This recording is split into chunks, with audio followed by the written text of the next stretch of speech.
Hi friends, this is Lew White again. Wanted to show you this little sticker. Google Yahusha. It's one name that's turning the world upside down. Again. Acts 17 verse 6. Just read that. Malachi chapter 4. I'd like to read that whole thing to you in context. It's only 6 verses.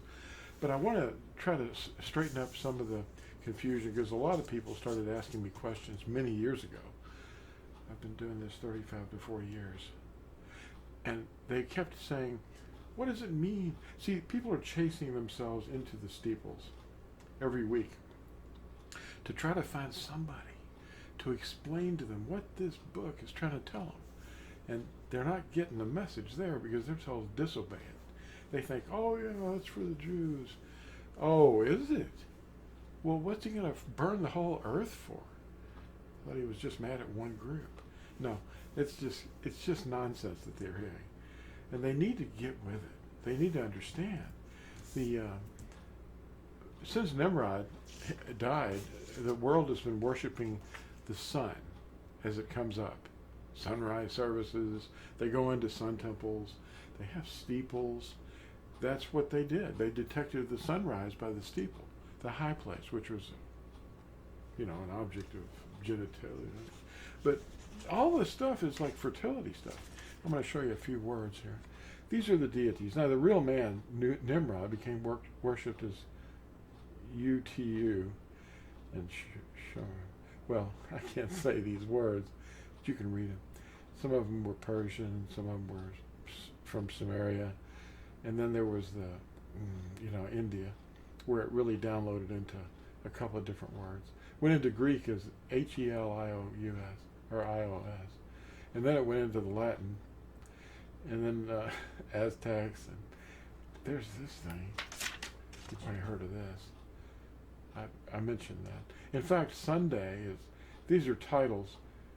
Ravi Vara means Sunday in India. Well,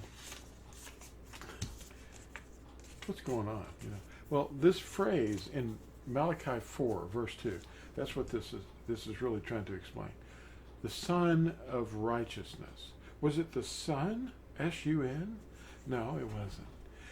And this is going to be so relaxing for you, because you're probably thinking, what happened to the translations? Well, the Latin Vulgate was used in verse 2 of Malachi 4. It spelled the word S-O-L, which translates into sun, because that's what they thought that the word meant in the Hebrew. But the Latin Vulgate was followed by the King James Version, and then the NIV and the NASB and all the others in English. Justitia. Now that sounds like justify, right? It does. It means that. It means that you're upright or you're right. And but that's 2 words taken incorrectly. Well, one of them is, but the other one's correct. In the Hebrew, at Malachi 4:2, the word was Shamash, Zadok. The word Shamash primarily means servant. The name of this video is Son of Righteousness, Mystery Solved. The phrase Son of Righteousness at Malachi 4:2 has stumped translators and scripture students for many centuries. The Hebrew text uses 2 words. Shamash, that's Hebrew word 8121, and Zedekah, H6666, meaning the servant of uprightness. Tzedekah, the word for righteous or upright, is defined as just, righteous, or upright of character. The Latin Vulgate was the basis of the King James Version's error. The confusion evaporates when we see they misunderstood the context of the word Shamash. The Son is a servant and was worshipped by the Sumerians by the name Shamash, or the word. We're not using that. We're not calling on a deity. Thus, the word's association with the meaning of son in other languages. Malachi 4:2 uses, now this is a sun deity's name, Helios. That's the Greek word G2246. And the next word for righteousness or uprightness is didakusune,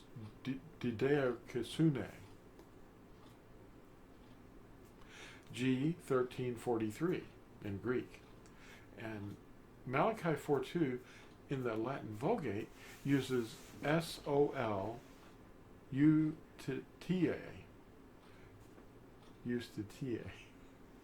in Latin. Eustatia, which means justified or just. And there's phrases that I could read to you, but it would probably make people that speak the language burst out in laughter. I did that once to a group of Mexicans that were working for me, and they heard me reading some kind of a manual in Spanish, and I was reading the words as I saw them, and all this laughter started out. Wow. I could probably go on stage in front of 1,000 people and read these things in another language, and they'd probably just think I was the funniest thing that ever happened. I'm a bad speller. Forgive me for that. But the idea, though, is it isn't the son that this text should be referring to. It's the servant. Who's the servant? Who's wearing the tzitzit? You know? The wings. Who's doing that? Now, let me read this to you out of the BYNV, the Besorah of Yahusha, the Natsarim version. Malachi 4:2 says this. I'm going to go ahead and read all 6 verses. Why not? That way you can pick up on the context. For look, the Yom shall come, that means day, burning like a furnace, and all the proud and every lawless one shall be stubble.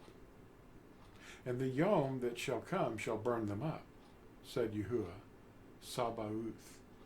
That means Yahuwah of armies, which leaves to them neither root nor branch. In other words, parents, children, they're gone. But to you who fear my name, the servant of obedience shall arise with healing in his wings. And you shall go out and leap for joy like calves from the stall. And you shall trample the lawless ones, for they shall be ashes under the soles of your feet on the Yom that I do this, said Yahuwah Sabaoth. Remember the Torah of Musha, my servant, which I commanded him in Koreb, for all Yisrael, laws and directives. See, I am sending you Aliyah, the prophet, before the coming of the great and awesome Yom of Yahuwah. And he shall turn the hearts of the fathers to the children, and the hearts of the children to their fathers, lest I come and smite the Eretz, that's the earth, with utter destruction. There it is. That's the warning. That's the message of Aliyah. This is the last day's warning. We are the last Natsarim here to deliver it. Who will hear us? They are living as if Sinai never happened, and they're taught to disobey the 10 Commandments. Thanks for watching, and please listen to the warning, and we'll see you in the next video. And look what came today. I just got this big box of author's copies of the Timeline book.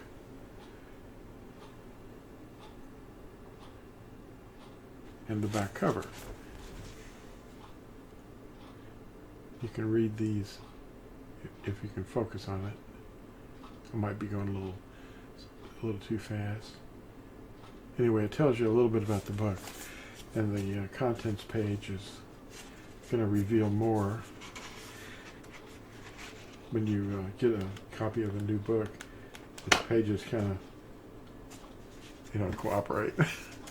But I think these things are at Amazon right now. You can get the ebook in seconds. All you have to do is just go to Amazon, look for Lew White's author's page, and you'll see that you can get the Kindle, the ebook, or the printed book.